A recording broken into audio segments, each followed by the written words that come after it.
தேவனுக்கே மகிமை உண்டாவதாக. இந்த புதிய நாளிலும் கர்த்தர் உங்களுக்கு அருளும் ஆறுதலின் மன்னா.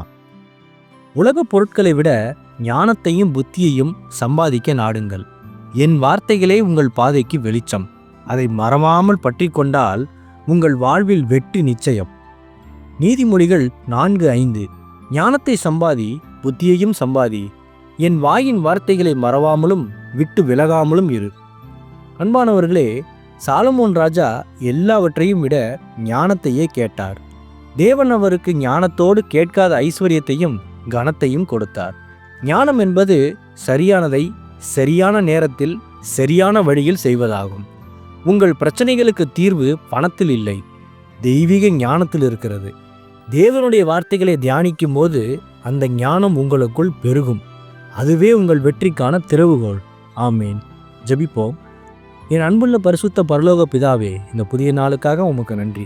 ஞானத்தின் ஊற்றாகிய தேவனே, எங்களுக்கு ஞானத்தையும் புத்தியையும் தருகிறதற்காய் உமக்கு ஸ்தோத்திரம். உலக ஞானத்தை நாடாமல் உம்முடைய வார்த்தைகளிலிருந்து வரும் தெய்வீக ஞானத்தை நாங்கள் தேட எங்களுக்கு உதவி செய்யும். எங்கள் முடிவுகளில் நீர் ஞானமாயிருந்து எங்கள் பாதைகளை செம்மைப்படுத்தும். கர்த்தாவே, கடன், மனபாரம், சரீர வியாதி பலவீனத்தில் சிக்கி தவிப்பவர்களை நீர் தொட்டு விடுதலையாக்கும். இந்த நாள் முழுவதும் உமது பலத்தால் என்னை நிரப்பி உம்முடைய ஆவியால் என்னை வழிநடத்தும். இந்த புதிய நாளிலும் தங்கள் பிறந்த நாள், திருமண நாள் போன்ற நல்ல விசேஷங்களை கொண்டாடும் ஒவ்வொருவரையும் இந்த நாளின் வசனத்தின்படியே நீர் ஆசீர்வதியும். இயேசுவே, இந்த நாளில் உம்முடைய வருகை இருக்குமானால் நான் அதில் உம்மோடு எடுத்துக்கொள்ளப்படும்படி என்னை தகுதிப்படுத்தும், தயார்படுத்தும். இயேசுவின் நாமத்தில் ஜெபிக்க நீங்கள் நல்ல பிதாவே. ஆமேன்.